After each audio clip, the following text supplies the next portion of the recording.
Hello, everyone. Welcome back to today's episode of the Truffle Forager podcast. I'm your host, Ben Sweet, and today joining us is Paul Bunker, founder of Chiron K9 and a globally recognized expert in scent detection training with over 40 years of hands-on experience. Paul served 22 years in the British Army's Royal Army Veterinary Corps, where he led specialized detection dog programs, trained military teams internationally, and earned the NATO Joint Commander's Commendation for distinguished service.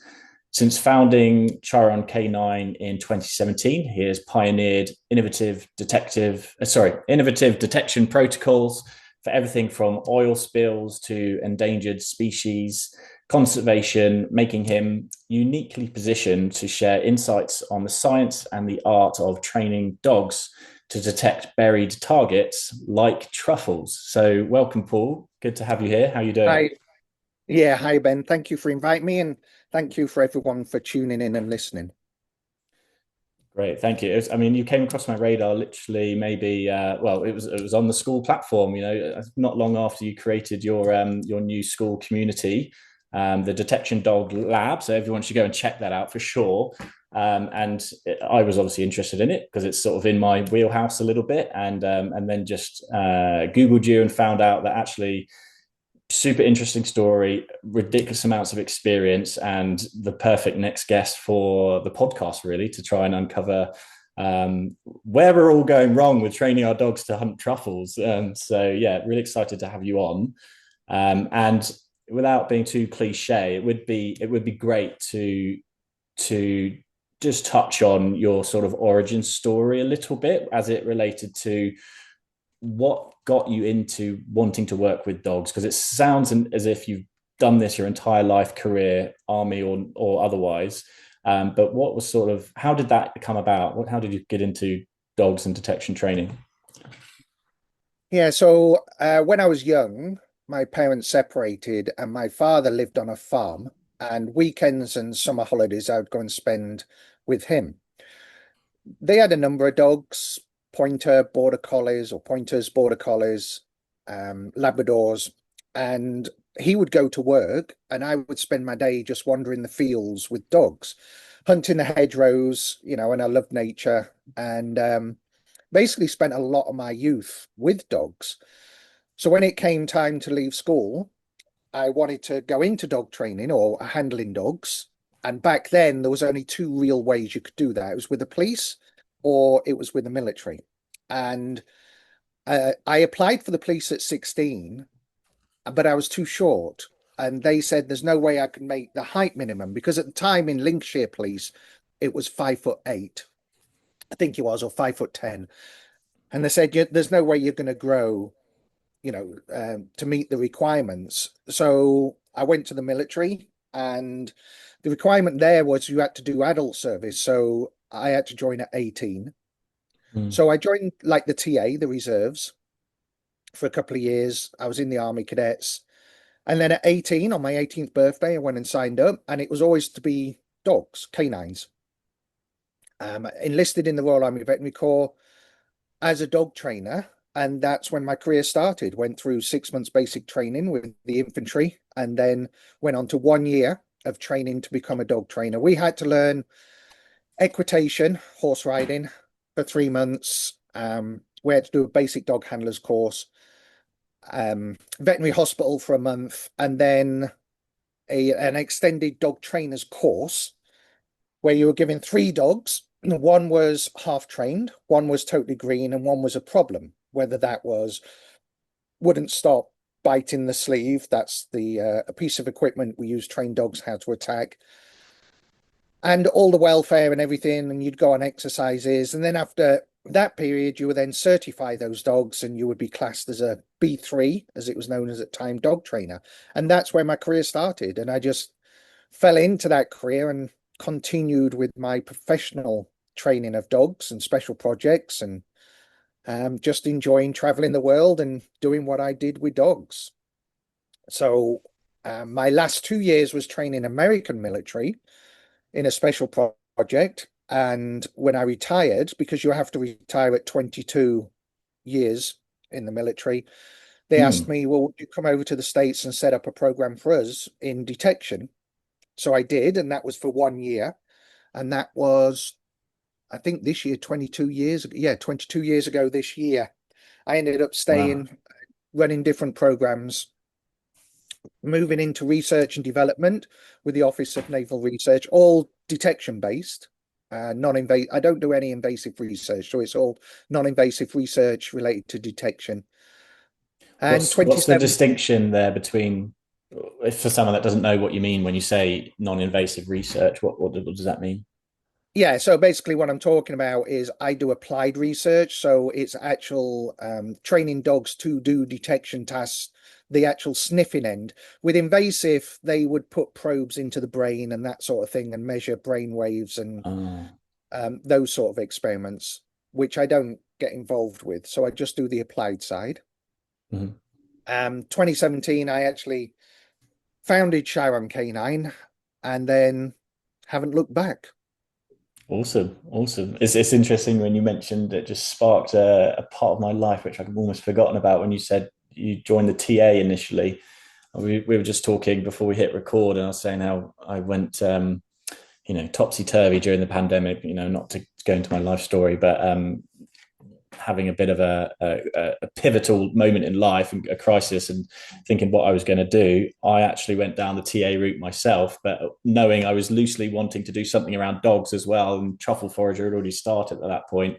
I was like, well, how can I go into the TA and go into something with dogs or go into the veterinary corps? But actually, it's harder than you think. I think just to go straight into it, at least geographically, location wise, because where I was living, I think the only, you probably know better than I do, but the only place was I would have had to relocate with my partner, even if it was an option. But that was it was just interesting to hear you say that, because I imagine there was a lot of opportunities, or I imagine there was a lot of old school stuff going on in the army as well, which I've read your workbooks and you got some insight into your thoughts on that. But a great breeding ground or learning environment for learning about the thing that you're interested in.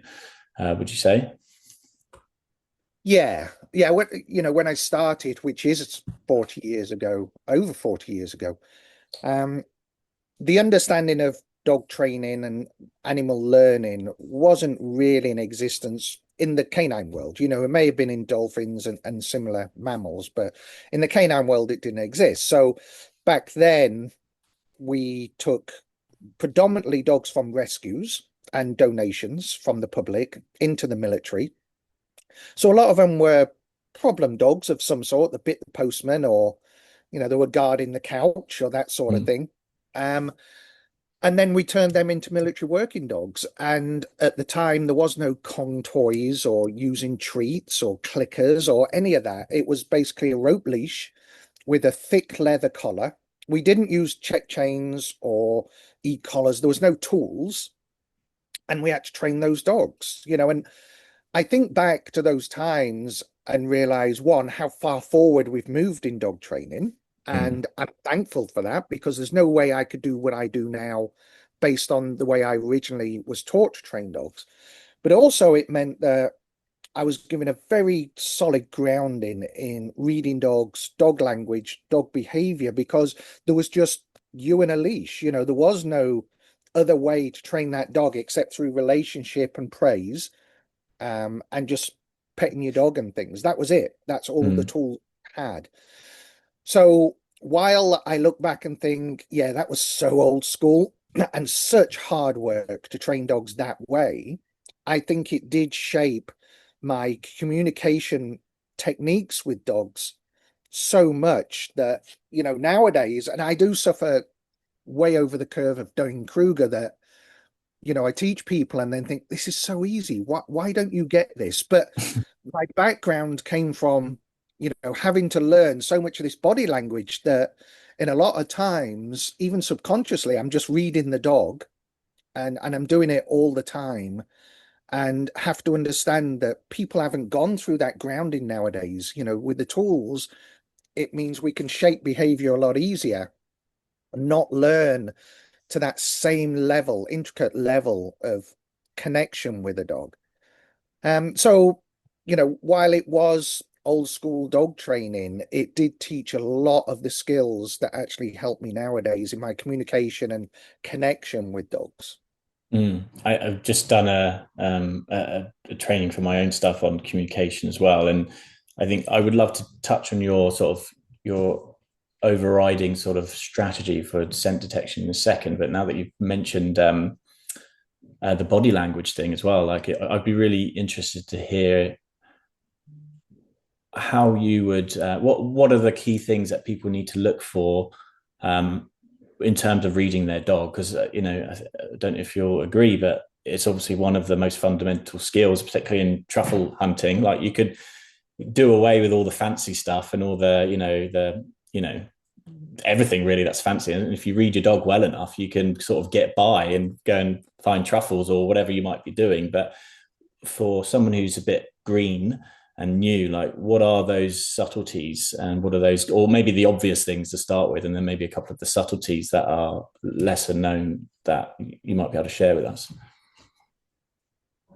I think, yeah, I think, and I did a school post about this in one of my Sunday sermons, that people just don't read the dogs sufficiently, or what they rely on is the beautiful social media trained final response of a sit and stare that we see and people aim for in training.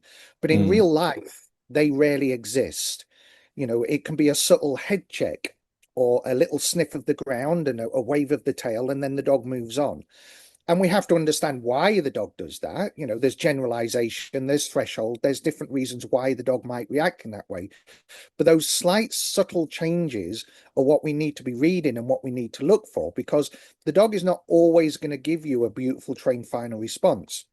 mm, I had an amazing dog when I was deployed in Kosovo, Thistle. He was a Labrador, and he had an amazing trained final response in training, but in real life, every real find I had out, on operations, he never gave the trained final response once. It was all based on changing behavior and me reporting it and saying, hey, you need to check this area out. Something's going on here. And then the engineers would check and they would find something. So I think people have to understand that while training is nice, when we aim for that really nice train fire response and everything to be great, reality does not reflect training. And mm, dogs behave very differently when we introduce them to the noise of the environment and the noise of how their target is presented. And the dogs have to interpret that as well. And some dogs struggle with that interpretation in real life till they get experience. And some dogs might transfer fairly quickly, but it's up to us to read what that dog is telling us all the time. mm. What would you say for a detection dog, and not talking about anything sport related where there may be certain criteria for certain indications, but what's your go-to indication final response that you would typically train for? And the reason I'm asking, and probably maybe go round to it, this is one of the questions that I asked all the time at the very early days, like what should I do for when the dog finds a truffle? Should the natural thing is obviously, well, I think you can probably assume what the natural thing is. So people just let their dogs dig. And if most dogs were allowed, they would dig to eat. And there's a bit of a race going on between handler and dog. But I guess to step outside of the truffle world for a second, because I know you obviously do or have done a lot of detection with buried targets. What are you sort of looking for? Or is it the same thing? It's just the fact that it's now a buried target and something else. What would you like to see in most dogs that you work with? Yeah, so I promote and do a passive response. That is a non-invasive response. So the days of digging at the source are well gone, and partly because in the conservation environmental world that I deal with, we don't need a dog to dig where there's a reptile or an invasive plant or a rare plant, an orchid or something. We need that hands-off approach or paws-off approach, should I say, to the target. And I've done plenty of workshops where there's truffle people and they do teach the dig response. And I Mm, see truffles come flying out the ground and they're damaged and things. So I'd much prefer personally a passive response where the dog either lies, sits, or stands with its nose as close to the source as possible to indicate where the odor is coming from the ground, and that's where the dog can actually respond to. So I teach a passive response. Generally, we teach the sit because it's a behavior that's very different from any other behavior the dog would encounter or give during a search. Mm. And so it's a sufficient indication that something has happened. Sometimes when we're in South Texas, so we'll encounter snakes or whatever, and the dog will just stand and freeze and stare because there's a snake slithering. And if we teach a stand and stare, we don't know if it's responding on target or if it's responding on some sort of wildlife or something of interest, particularly pointers. They do that a Yeah. lot. So the sit is a very different behavior, which isn't something you would see while your dog is normally working off leash doing its detection work. I might train the down. Sometimes we let the dog choose. If it totally is against the sit, pointers generally are standing dogs. Some of the Malinois, they prefer to lie down. Then we'll shape that. It's fine. It's not like set in stone, you must sit. But the sit is chosen, but it depends on the individual dog as well to some degree. But certainly passive response and nose at source is important for something like truffle, Mm. reptile, invasive species, endangered species, anything of that nature. Nice. I'm going to be devil's advocate here because it's something I've gone around with. Because initially, I also thought, I mean, the passive bit makes sense, but then the reality of actually going truffle hunting and when it started happening for Buddy and um, I realized just how useful it can be to have your dog dig. So there's nuance around this, I think, and there's like, and I've thought of in my head and we're probably not there yet in terms of Buddy and my dog, what would be the ultimate be all and end all, the thing that is most useful. Um, a dig, in my opinion, and I'm going to share with you what I think is really cool, and then maybe you can give me some insight as to how you would bridge all that, chain that together or something. But what I find useful would be a single paw scratch at the source, which is usually quite accurate because typically their nose has found the source first, and you'd hope that that's reasonably accurate. Although I know there's some caveats to where scent actually does permeate through the soil, except. But then to have the dog do the passive, so a light scratch initial, then passive sit and stare or whatever and stare, but then also having the dog ready to then dig on cue and stop digging on cue. It is where I'm thinking of the ultimate dreamy indication. I guess the question I have for you is, if you were to want to do that in one of the dogs you were training, what sequence of things would you do to make that effective? Yeah, so I back chain the way I Mm, teach patients, which means that we teach the response first, and then we move through the sequence to teach the odor last. So the first thing we would do is teach the response as a separate behavior, not connected with target odor, but actually a sequence, a chain of behaviors which then lead to the target odor. And the first phase would be the paw, and then the down or whatever it is. Um, and simply, I would potentially use, same as my imprint workbook, the pill bottle, and I would just mm, teach the dog to pour the pill bottle to receive its reward. And when it's on the ground, one paw, and then shape the down as well. So it's pour down, pour down. mm. And then once I've got that behavior in place, then I would introduce the dog to the odor, and that is the response. Now, the actual dig can come afterwards because that's a cued behavior you Yeah. would add well. So it's a separate cue that you would give, separate, obviously, from once you've confirmed, okay, here's the location. Now I'm going to cue the dog, dig, and the dog would start to dig, stop, or whatever cue you want to use to stop digging. And again, I would probably train that separate from target odor, probably on their toy or something similar, for them to retrieve their toy up from the ground, but on cue. And then I would chain them all together into the odor. but the dig and stop cue would always be a separate behavior from the response to odor. So they would be two very separate behaviors, but executed predominantly at the same time, Nice. or, That's in a chain at the same time, should I say.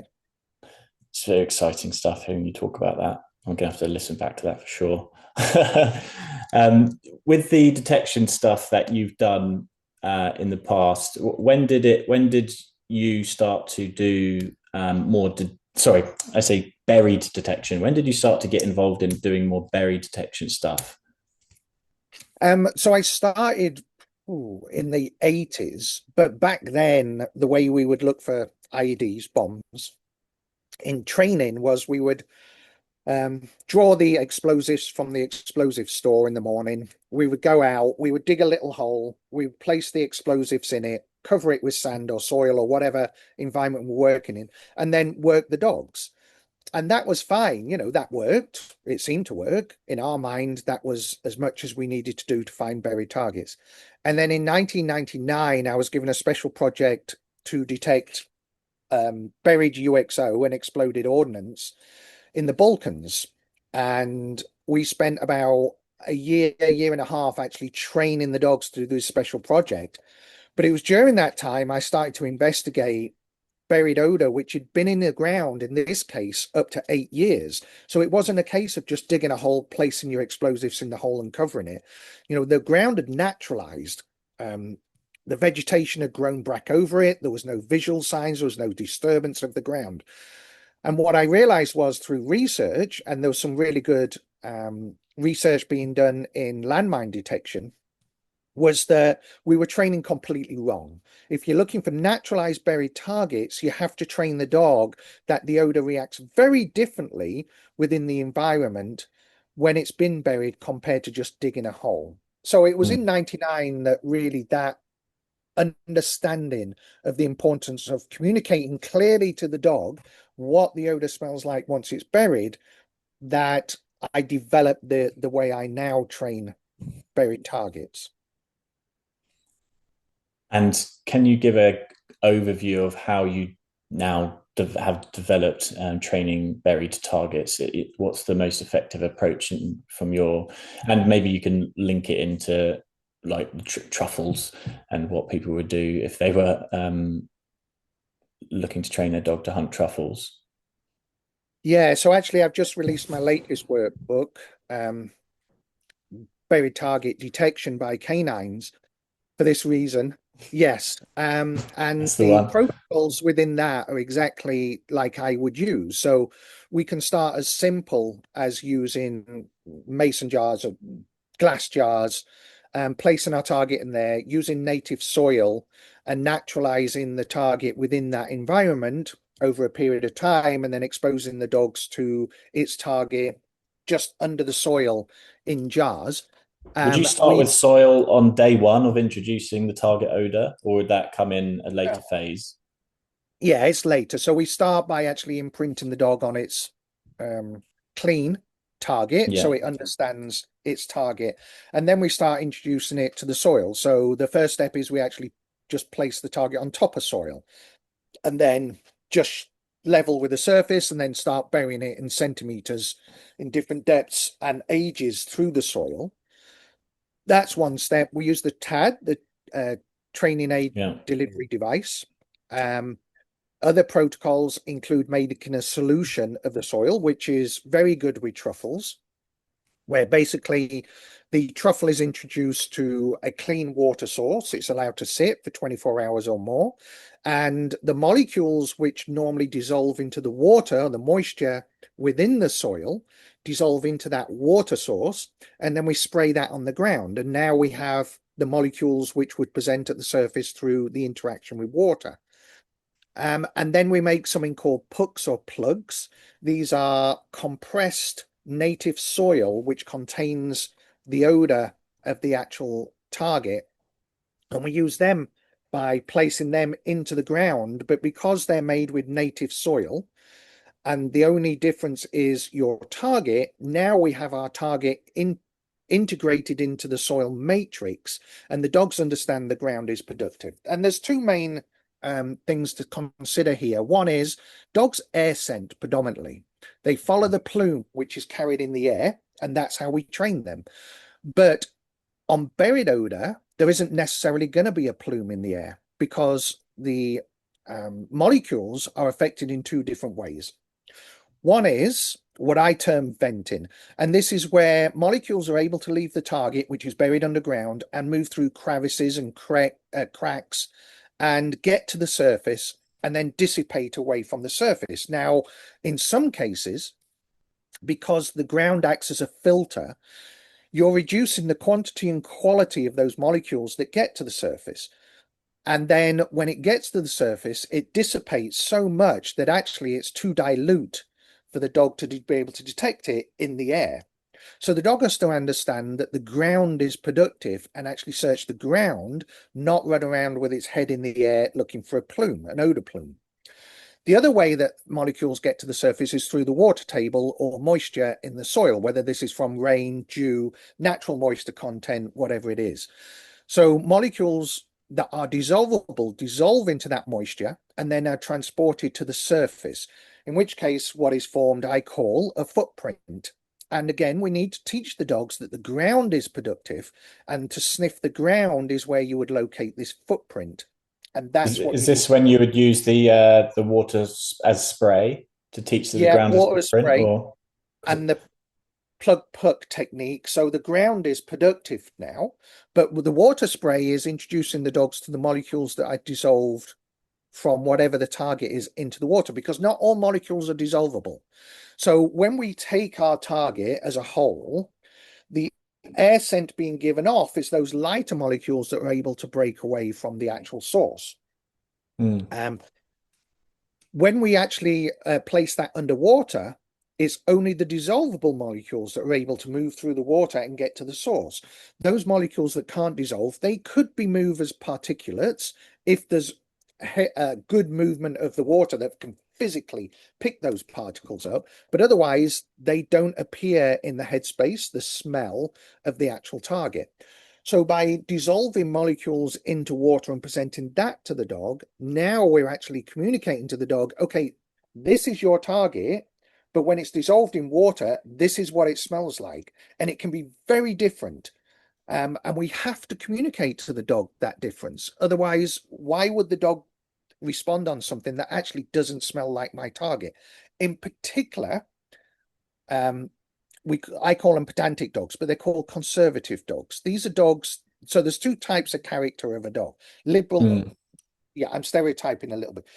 Liberal and conservative.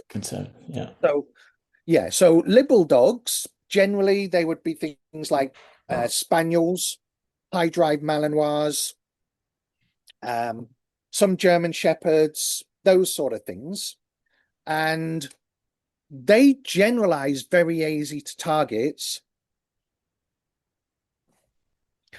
They generalize very easy to targets, but they're more prone to give false responses. And we say false response. I don't like that term. The dog responds for a reason, whether it's behavioral or training, something, or handler error, something, invariably we've done or the dog has learned. But the dog gives a response where no target is present because it smells similar, or the context is similar, or the conditions are similar. I'm going to give a sit and see what you do. Do you give me Yeah. reward or not? And they're called liberal dogs. Pedantic dogs, or conservative dogs, as it's now termed, they're very much, this is my target, and this is what I'm going to respond to, and nothing else. Pointers, very pedantic dogs. Generally, chocolate Labradors, in comparison to yellow Labradors, which are very liberal. Now, that's a generalization because we have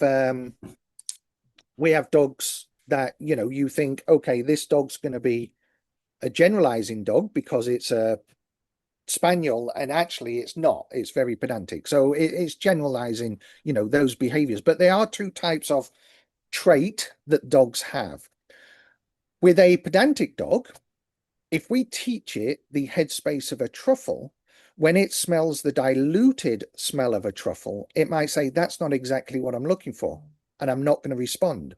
They might show a little head check and sniff the ground. Nope, and I'll move on.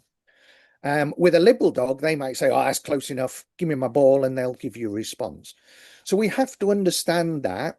And if we do understand that, then we have to communicate to the dog, well, what does your target smell like when it is in the ground? So I do present the diluted molecules in buried odor because in a lot of cases, particularly when we're talking about clay or heavy soils, that is the target the dog is going to be looking for. So I need to tell the dog that is not the exact smell you've been trained when it's in a glass jar or stainless steel can in the training room, but this is still your target. Interesting. Interesting. Hmm. What would you say is, because I know we spoke about this on your school thread, um, one of the most common things that I hear from people trying to train their dogs to hunt truffles is, you know, whoever they've learned from or however they've done it, whether it's YouTube videos or probably nothing like as rigorous protocols as you would uh, proffer and suggest to people to follow. But however they've got there, they've got some progress identifying with their dog truffle targets in training, in home environments, in the field, or whatever. And they say to me, Ben, he finds every single target 100% of the time. He's amazing. But then when we go to a known truffle woodland, nothing. So their biggest struggle is this transition from training to real life and reality. And why would you say that is probably happening in most cases?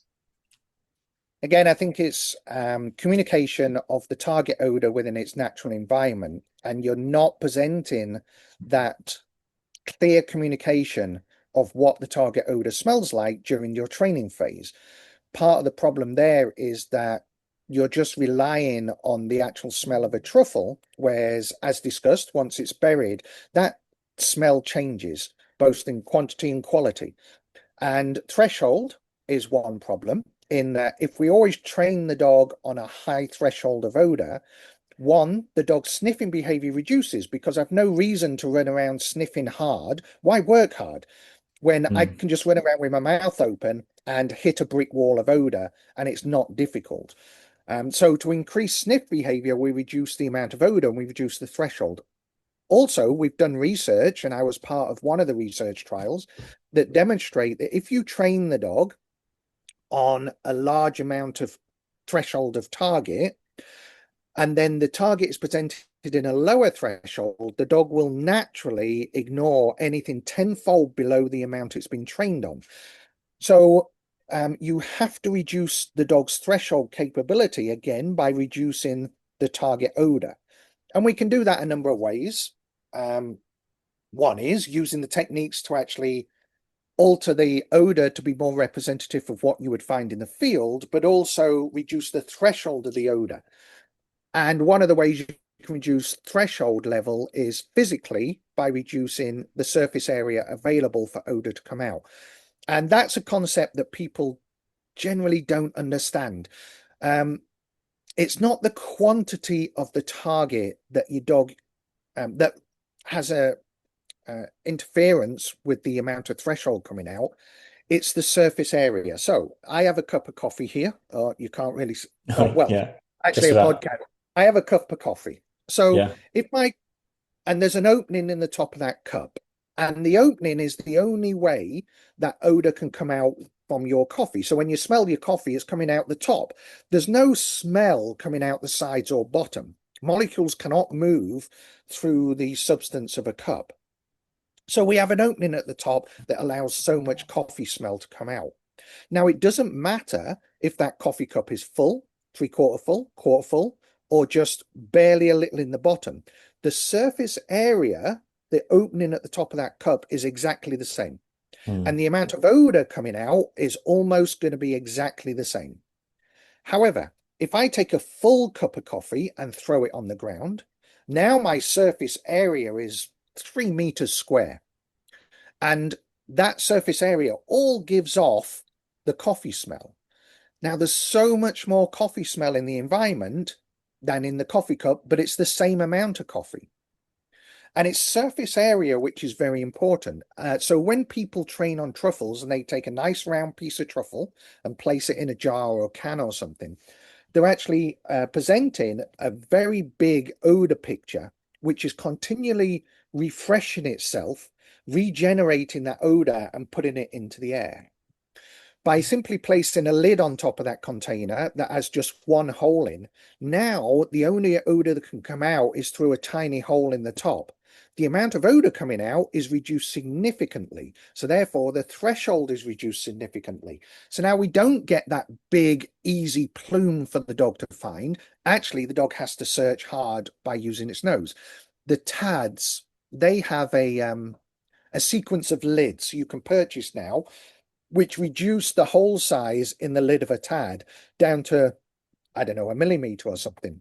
For that reason, because you can reduce thresholds through physically controlling the surface area of your target.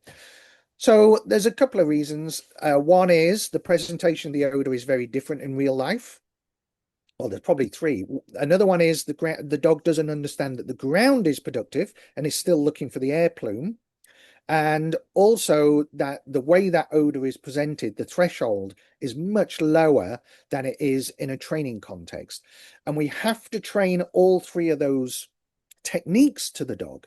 I say tools. We have to give the dog these tools to understand what their odor smells like in real life.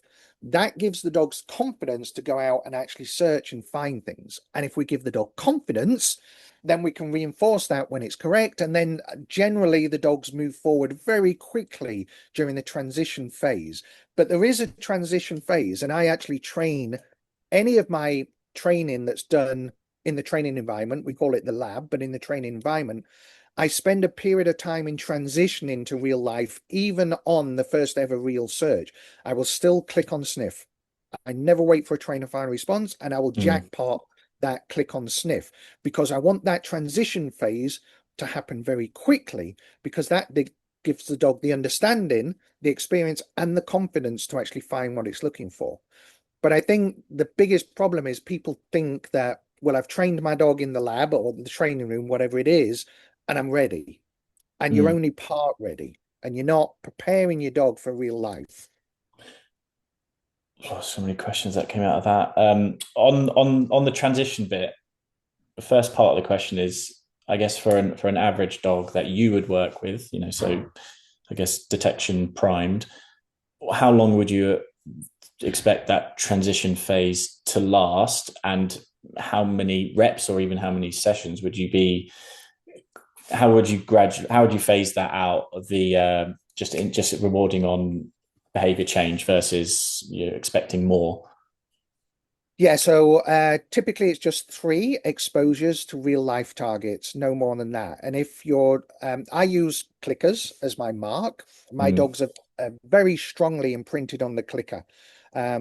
We've actually got a couple of dogs we're training right now, and we go through this process where we clicker train, but to finish the clicker phase, the dog must spin 180 degrees when it's not facing you when it hears a click. That is, the clicker is charged, bridged, whatever, paired, whatever you want to call it. There's lots of different terminology. But unless that dog does that 180-degree instant spin on hearing the click, to us, it's not charged and ready to move on. We also do variable reward type, which means that we do the reward selection exercise, where the dog picks its favorite toy, its second favorite toy, its third favorite, and it can be the same with food. There's also a sequence with food, but we also use with our dogs food and toys. So we give these dogs these tools that we can actually manipulate, understanding, learning, desire, and drive. When we go into the field then, on the first ever deployment, what I ask people to do is, if they see the target, and if we're looking for scat of a reptile or something, to tell me, and we can treat it as a training experience. If not, then we'll actually go out and I'm looking for those changes of behaviors. I'm looking for any heavy sniffing on the ground, and we're going to confirm that target's there, and we're going to mark with a click on sniff, and then we're going to jackpot reward. Giving a jackpot accelerates learning. It's one of the principles of accelerated learning. And I want to accelerate that learning very quickly, that is your target presented in the field. Typically, that only takes about 3 presentations, and then the dog just gets it. And then it understands, okay, that is now my target. I know what to do when I smell it. And then we start to see, does the dog shape into its trained final response, or does it give a lot clearer indication that it's actually understood target odor is present, which is the changes of behavior I talked about. One of the other principles we use a lot is we don't wait all the time for a trained fire response. Click on sniff is more important than any other aspect of detection training to me, because I can read that change in behavior. I can read when my dog's starting to get some sort of target odor and getting interested. It's the nose at the source is the most important behavior that I want the dog to understand. So if we click on sniff, more than any other part of that detection behavior chain, then that becomes more important than anything else.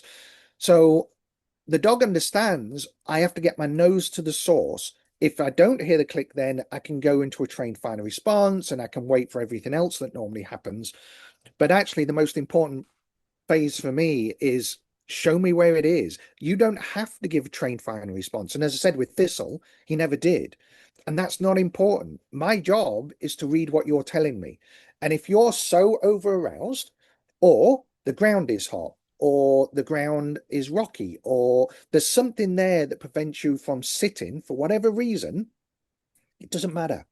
I don't care, because we've done our job and you've shown me exactly where that target is. And, at that point, we've finished. We've been successful and we've finished. And I think, again, people get so wrapped up with a trained final response because of social media that they invest too much time in worrying about a nice, perfect sit with a stare at source instead of what's my dog telling me? Because in real life, you may not get that trained final response, but you will get the change in behavior. You will get the wagging of the tail or the ear drop or whatever it is that dog indicates. I found odor, and there it is, because my nose is at source, and I don't have to do any more to tell you where that target is. So that's what I reinforce more than anything, and that's the behavior I really need my dogs to do. Amazing. I agree with the concept of clicking on the sniff, particularly as you are asking for something in a more challenging setup / new environment or whatever. My question is, when you were saying 3 presentations and that's the transition phase, does the handler know where those things are, or are you relying on the dog? Because obviously with truffles, if we're talking about finding an actual wild truffle that isn't known, or doesn't, another dog hasn't sniffed it out first and left it there, that's not going to be super easy to do. Or how would you then counter that argument? Or is that just a case of knowing your dog and having a hell of a lot of reps in the bank, and knowing changes of behavior? Just curious to know how you would handle that question. Yeah, there's a couple of approaches I would use. So I was on a conference once. I think it was the Australasian Conservation Dog Network during COVID. It was a remote conference. And I'm sorry, I can't remember the lady's name, but someone said, don't trust your dog, trust your training. And that was like a light bulb to me, because I reward my dogs in the field without confirming target. And I have full confidence that the dogs are on target. And I have videos of me doing it all the time. I just do it because I trust the investment I've placed into my dog's training. I trust that when we transitioned into the field, that my dog is correct. Someone once described my train on the same conference, I think it was. Someone said that my approach to dog training is too intense. And I actually wear that as a badge of honor, because if you read my workbooks, it is really minute step by step to prepare the dogs for field transition. And it is intense. I do want that clear communication in my dog's mind to understand exactly what it should be looking for in the field. And I trust my training when we go into the field. Now, caveat to that is if I'm looking for something that's never been found by a dog before, a brand new species, a brand new plant, whatever it is, then I'm not necessarily going to reward on a sniff if I don't know that that transition has occurred, or that generalization to another plant in the environment, and it's something I haven't trained in the training lab to ensure that the dog discriminates between the two, etc. So we do use variable reward schedule. This means that we don't have to reward the dog every single time that Yeah. it detects a target. In which case, the dog responds on a target. I don't have to give the dog a reward. It accepts that sometimes I just get no reward from it. We can then investigate the area. We might do a low level reward like good, good, investigate the area, and very gently. And once we see the target, just allow the dog to sniff again and jackpot again. So we can actually do a manual transition in this way. And that's what I was saying when I asked people if we're doing something like a scat or a plant that's obvious in a survey. People in the survey, before we start the search, I'll say, look, if you visually see one, let me know. I want to bring my dog up, expose it to a real find just to confirm that transition. So it's going to depend on the scenario we're going into, the type of species we're looking for, etc., and the point in training that we've reached as to how confident I am, how that transition looks. Again, me being the intense trainer I am, I've pre-planned all of this into that dog's training transition. I know exactly how the transition is going to look before we even get into the real field for that transition phase.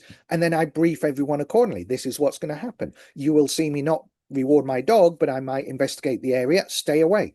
Don't interrupt me. Don't interrupt the dog. And I give these rules out because this is how I'm going to transition my dog to real life. And that transition, as you pointed out, is very important because otherwise the dog just doesn't understand what we're supposed to do. And a lot of these problems are not problems with the dog. The dog's doing exactly what you've trained it to do. Yeah. It's the problem with your training plan. You haven't communicated correctly what you request, what you would like the dog to do in the field.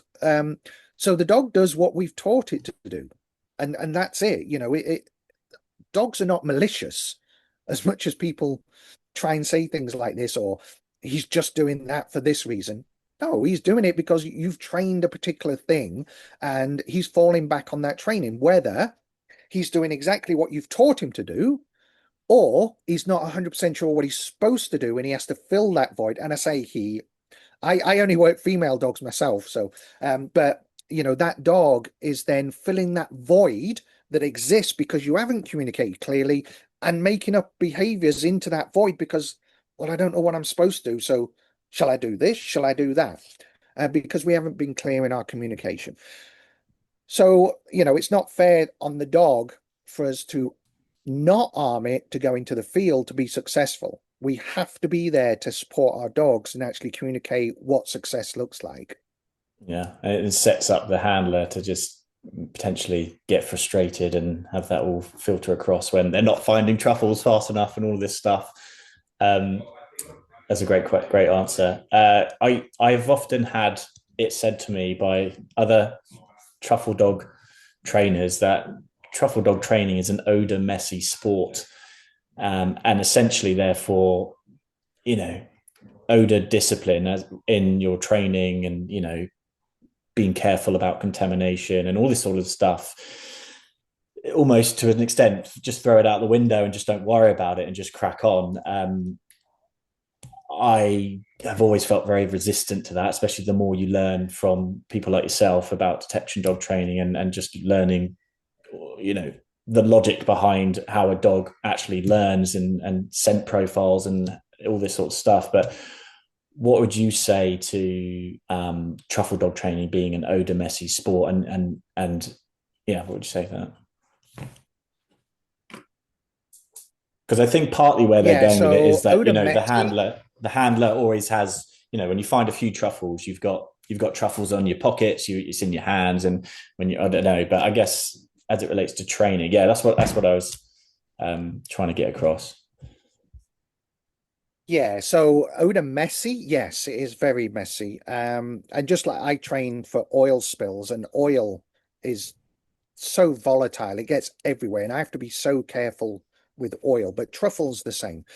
So the problem is you're doing your dog a disservice by not considering contamination of you and the environment with truffle smell.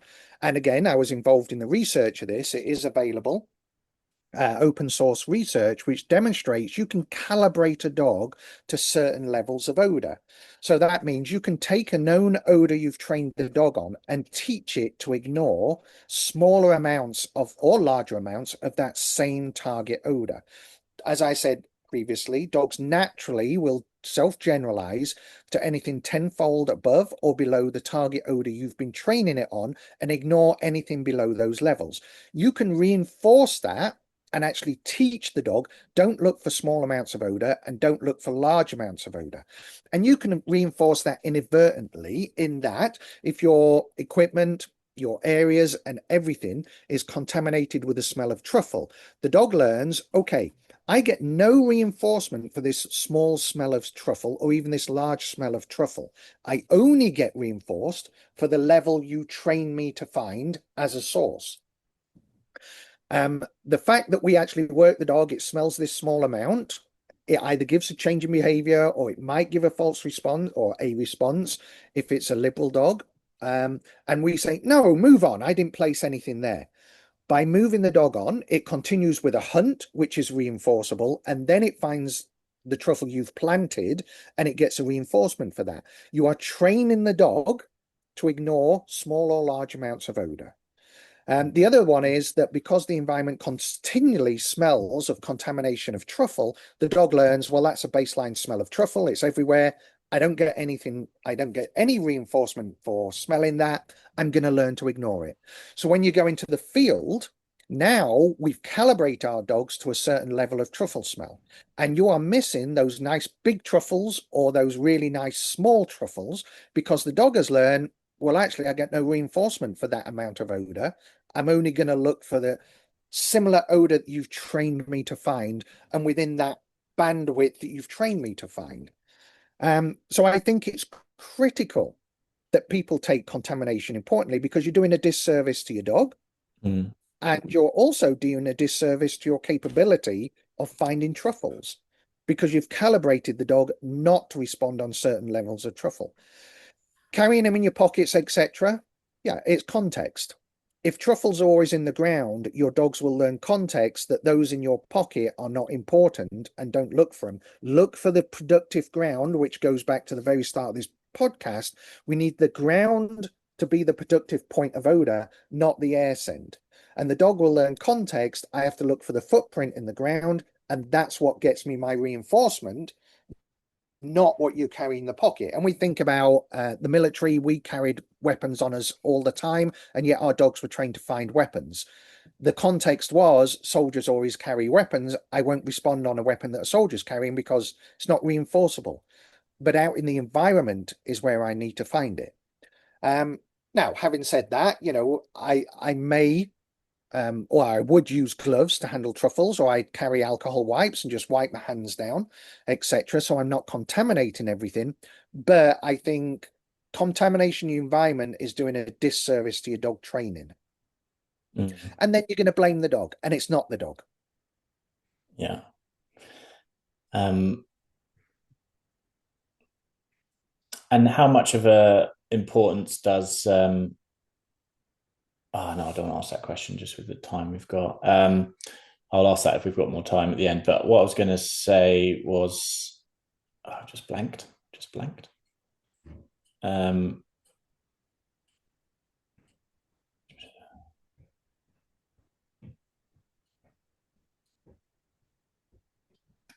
the all clear signal. How important is that in detection dog training and potentially truffle dog training?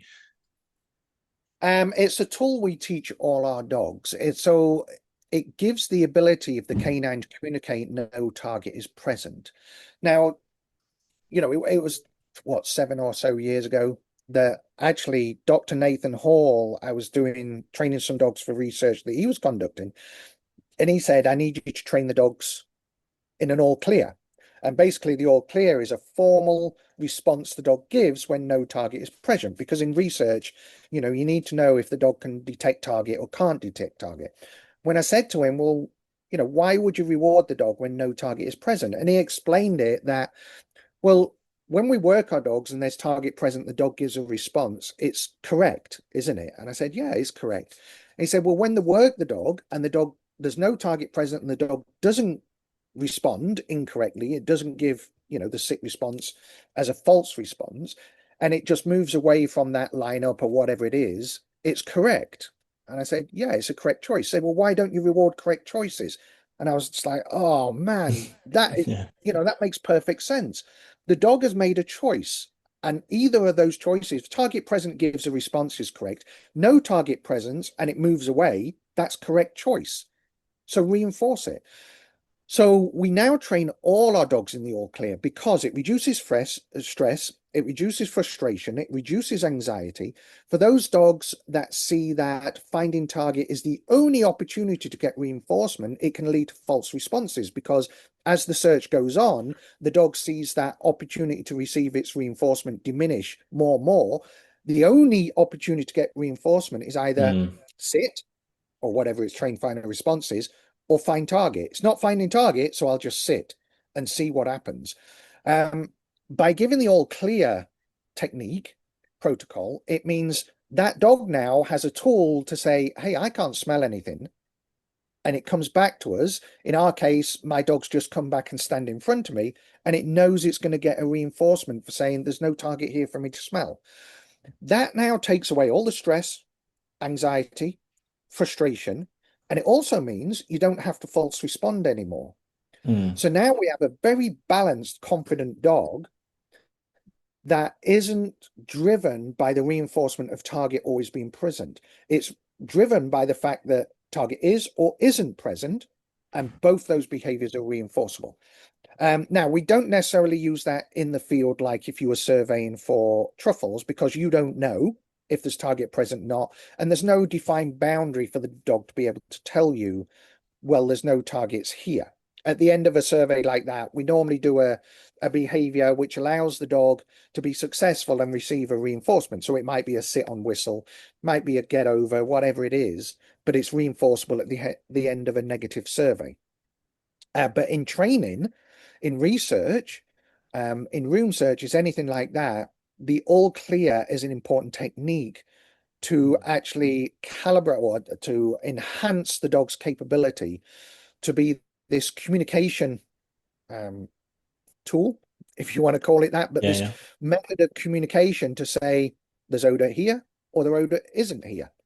The other advantage in reducing stress, frustration, anxiety in a dog is it increases duration of search, because now the dog is Mm. not burning energy because it's stressed and all amped up and over aroused and I need to find my target, I need to find it. Instead, it's very calm, it's very balanced, and now we're not burning energy in stress, we're burning energy in actually the physical process of doing detection. So we train the all clear because it has many advantages in research, in training, or in sometimes, in some cases, like doing parcel search, vehicle search, building search in the field when we actually go out and do this work. It's interesting you because I've started in trying to incorporate it probably in a more less scientific way than you would teach it for sure. But it's interesting you said you wouldn't necessarily use it for truffle hunting because there's no boundaries and you don't know. What if I'm guessing it works in operational fields where you're searching room by room because if they come back to you at the end of a room search that's like a defined boundary, is that why you're saying don't use it for a truck because the woods potentially could go on and on? Well, what if you had like a literally just one little patch of woods that was like 50 by 50 meters? Would you why is it that we don't do it for truffle? Sorry, I'm not Just fully because, clear. well, yeah, any area search, it's difficult because the dog doesn't understand the defined boundary that we do. So when we Yeah. send a dog into a wood, it doesn't know we're only going to search the 50 by 50. it understands in front of it is infinity. And at some point, it's either going to find a target or we're going to finish Yeah. searching. So it doesn't have a point where it can make a decision to say there's no target here or there is target here. In that case, we may add confusion because now the dog has to make up its own boundaries to try and decide, well, where do I say there's target or there isn't target? But it is a good tool even in the training room to use, even if in the field it can't translate, because we've given the dog that confidence to make a decision on its own out in the field and actually move on. So once the dog's searched an area, it will happily move to the next area, not keep searching one small patch and say, well, I've got to find it. I've got to find something, or I'm not getting my ball, or whatever it is. Once it realizes there's nothing here, I'll move to the next patch and the next patch. That makes Um, sense. and I think, I try to arm my dogs by giving them the tools to do their job. I give them the tools to make decisions themselves. We give them the confidence to actually do the work out there, and we never correct a mistake the dog makes. It's never a negative to make a mistake. If you make a decision and it's incorrect, that's a learning experience that we will work on, just like us as people. If we make a mistake, it's an opportunity to learn and actually correct that behavior for the future. If we make a mistake and we are punished for it, now I'm not talking criminal mistakes, etc., but I mean just in learning something, it can cause stress and anxiety, etc. Like thinking about maths. I did a college degree and we had to do algebra, and I'm horrible at algebra. If the teacher was constantly shouting at me at algebra for getting it wrong, I would hate it and I wouldn't learn. If that teacher then is saying, well, here's a mistake and here's why, now try again, I'm going to learn from that. And, eventually I did pass algebra. But if we do the same concept with the dogs and say, look, you made a mistake, but I'm going to adjust training to help you get through this. Now we have dogs that go into the field fully confident and able to take on a search effectively and efficiently. And that's what we want. I want dogs with confidence to have the tools, the decision, and go out there and know, okay, if I make a mistake, it's not I'm not going to get told off for it. I'm going to learn from it. Amazing. So one last question, just going to be conscious of your time. If you were to imagine some criteria, if you in your truffle dog training protocol plan from step A to Z, what would be the criteria you would want to see before somebody goes and tries a real thing, tries going out and tries the real transition? Like I'm trying to get at like how good or how much trust would you need in your dog's abilities, and might that look like for an average dog? Yeah, so I mean, basically, you've spoke about my workbooks. The two workbooks, Imprint Your Detection Dog and then Buried Targets, they would actually Probably because I've just read them both. they would actually cement together, because that's the transition I would want to get to the end to of each of those steps. And throughout both workbooks, there's progress steps, checks that we go through to make sure the dog meets criteria before I'd actually transition to the field, because that means I prepared the dogs every way I can to ensure that dog is ready to encounter odor in the field. Now, in a transition phase, then, if I had an experienced dog that could respond on a location that we trusted and say there's a truffle here, I then bring my young dog up and say search this location and repeat the behavior, and I'm looking for changes behavior, etc., and I can click on sniff. Then I would do that for the first part of the day, and then the rest of the day I would send the dog out and see where we get. I think if I prepared my dog correctly and was confident in my training again, not necessarily just trusting the dog, but trusting my training, then that transition period would happen very quickly. But I want to ensure that the full presentation and communication of that dog is done before I move into the field. And I think, honestly, the two workbooks do that. And that's the reason that they're written the way they are, because I take dogs from the very lowest level and step by step progress them through training. I know some people say, well, my dog's way above, this step. Don't skip the step. I read a book called Atomic Habits by James Clear, and I reference this all the time Yeah. because the the process is more important than the end goal. And if you've built the basics, the dog can fall back on the basics. But if you skip through those basics, then the dog has nothing to fall back on. So it's important to go through those minute steps as you move forward to arm the dog to be successful in the field. Brilliant. And just to end, Paul, if you were to have one bit of advice for any aspiring or even, stuck in the middle of the weeds trying to get their dog to find out how to hunt truffles, or anyone just interested in this space, like, what would you say would be your parting bit of wisdom for them? I think a lot of people, they take it too serious in that you should be enjoying your time with your dog. And if we, as we've spoken about for the last hour, about building confidence, giving your dog the tools, training effectively, they're all protocols, that you can actually instigate into that. But we should be enjoying what we do with our dogs and not getting upset if the dog has a miss for whatever reason is. Invariably, it's down to the human not communicating correctly. But if we can go out and just enjoy our dogs, enjoy nature, and have a good day, we don't necessarily have to find something to enjoy the end of that day. And I think, people put too much stress, bring too much stress to actually enjoying the time with the dog instead of just enjoy, enjoy your dog and have fun. The rest of it is all training and protocols. Nice, brilliant. Well, I love your approach. There's two different sides to it that I see from dog trainers, and you've got the very pragmatic step-by-step approach, which there's obviously big pros and cons, so big pros to that. And then you've got some people that are a bit more artistic, and especially old school truffle hunters. It's almost pure artistic. Somehow they get the job done. But I think a step-by-step systematic approach to how you do things is certainly rubbing off on me, and I appreciate you putting out that content, those books. And I will definitely credit you in the future for where I use things that you may have inspired me to do and change my ways. But is there any last places that you want to shout about, things you're up to, or I can certainly recommend to people listening if they want to find out more or just be more associated with you, because Paul is also very active in his own online community group, on his school group, which is called the Detection Dog Lab, if I've not made the mistake there.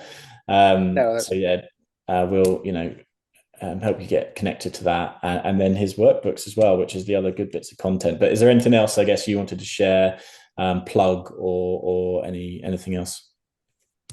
no, I mean, I'm continually, we're doing a lot of research. We're training some conservation dogs at the minute. We're starting a research project soon. I post a lot on Instagram about the work we do, just to keep people informed. The newsletter I have monthly, and the school, a lot of workshops coming up.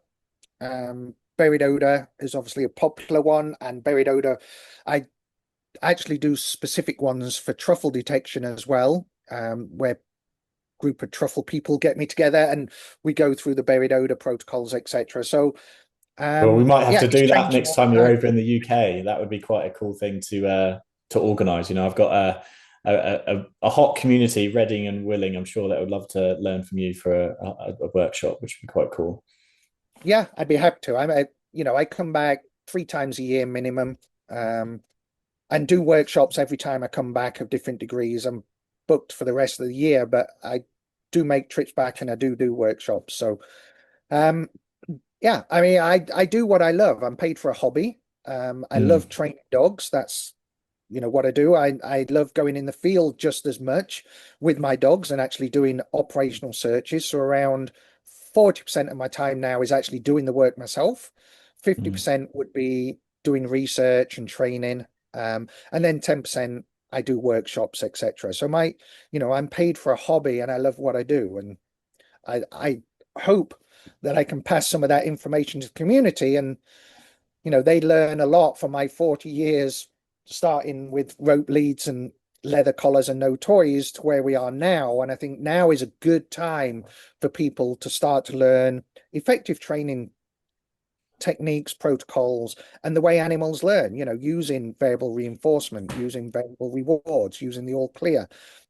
These are things I would never have heard of way back when, but people are at a good point where they can learn this now. And in 40 years, they're going to be amazing trainers and amazing dogs. Mm. Not saying they're not amazing now, because we have some amazing dogs out there doing incredible things in the conservation environmental world, especially.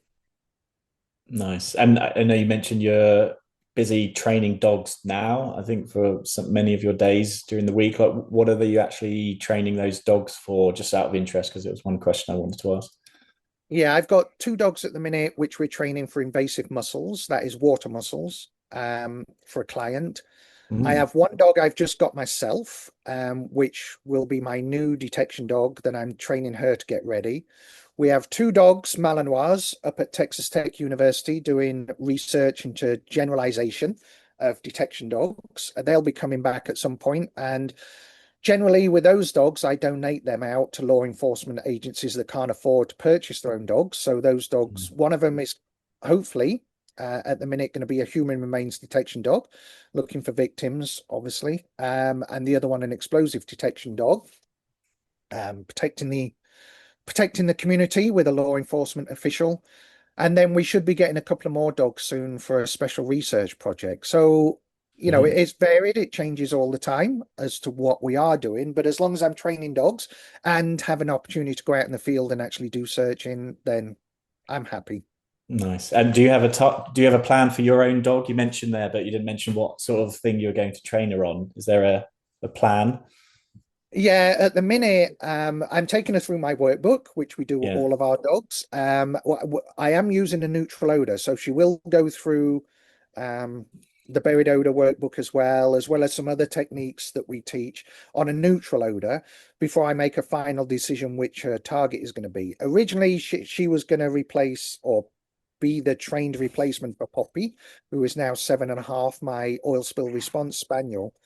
Um, we had a little scare with Poppy, but actually she got the all clear. So now Poppy will stay as oil spill response and hopefully have a good few years yet of working. She's doing some amazing things with. She was the first dog in the world to find oil that was trapped under ice in a Mm. research project. She's been on found oil trapped underwater while she's on the front of a boat. So Wow. we've done a lot and she's got a lot of experience, a lot of knowledge, etc. So I will decide in a few months once I've done all the basics with this Labrador that I've got as to what her final target will be. But at the minute we use two types of neutral odor, and she'll just be trained in all the techniques, all the protocols that Mm. we would normally do before we had a final target. And sorry, I know I've got one more question, if I may. Neutral odor starting on is one of the questions I definitely did want to ask you, but there's an obvious benefit to doing it, like you've just explained for you, not knowing exactly what target odor you do want to finally put your dog on, train them on a neutral odor. That's a big advantage. But if you've got an average pet dog owner who's wanting to learn truffle dog training, what would you do? Or what would you suggest or advise? Um, I've been advising, arguably it doesn't matter, but I've been suggesting do a neutral odor because as a new dog handler, perhaps you're going to make mistakes throughout the journey and throughout the process, and maybe not to muddy the odor with your mistakes if they do pop up, maybe something worth avoiding. But I wondered if there are any other, I wondered if that's even valid as a point, or if there are any other reasons why you would suggest whatever you might suggest. Yeah, so we do train on neutral odor. We'll use Kong or something called 1-bromo-octane. 1-bromo-octane is a chemical which does not exist in the environment, but it's a liquid. So it depends what the end task is going to be or what we're trying to achieve. But we do use Mm. pieces of Kong. The reason we do that is one, we may not know what the end goal of that dog is. But also, with a lot of cases in conservation environmental work, we can't get the target because it's rare, endangered. It might be permitted, it's invasive or whatever. And when we're dealing with things like oil, it's it's so volatile, it gets everywhere, and it's such a huge odor that we actually want to calibrate the dog's nose down to small amounts and have that opportunity to make the dog work, increase sniff behavior, increase sniff patterns. So we can also bury Kong. and leave it in the environment and not worry about it being predated on if it's human remains or something like that. Or oil, we're not going to contaminate the environment by burying Kong. So we'll train all the protocols we want that dog to be able to do on that neutral odor. Then right at the end, once the dog understands search technique, it understands odor profile, it understands grounds productive, it understands the all clear, variable reward schedule, variable type, all these different protocols we're going to teach the dog, then we'll add the target at the end. Now I don't need much target because the dog understands all the protocols through training using pieces of Kong. And also, if that target is rare or endangered or invasive or something, all I have to do is a quick imprint, and the dog again understands how to translate all of that into the real life because I've already taught all the protocols. So the actual use of a neutral odor has a lot more advantages than just I haven't picked my final odor, Yeah. particularly in the conservation environmental world that we work in. And if you just can't get truffle, or it's limited supply or something, obviously training all those techniques on a neutral odor and adding truffle at the end is an advantage. But it also means you're not dealing with that messy odor. You're not contaminating everything. You're not giving the dog a disservice during the training phases. And then you add it right at the end in a much more controlled way to prepare the dog for field life. And as you said, you can make mistakes with the Kong, and at the end of the day, it's not going to harm you necessarily in comparison to your final target. Kong's very forgiving. It's a very volatile odor, but you can bury it, you can put it in water, you can handle it, and it's still going to smell a Kong. But it also will train you to be very careful with your cross-contamination protocols, etc. So it's training you at the same time. Oh, you mean in terms of starting on a neutral odor? Yeah, Yeah, I yeah, mean, it means yeah. you have to learn how to handle with gloves on, how to clean up after your training sessions.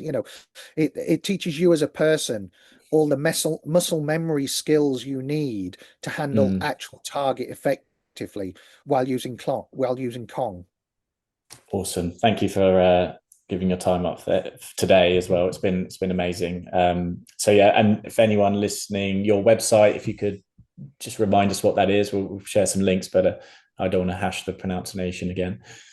Yeah, it's Chiron, Chiron dash K the number 9.com.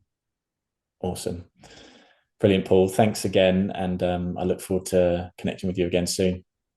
Thanks, Ben. Appreciate your time.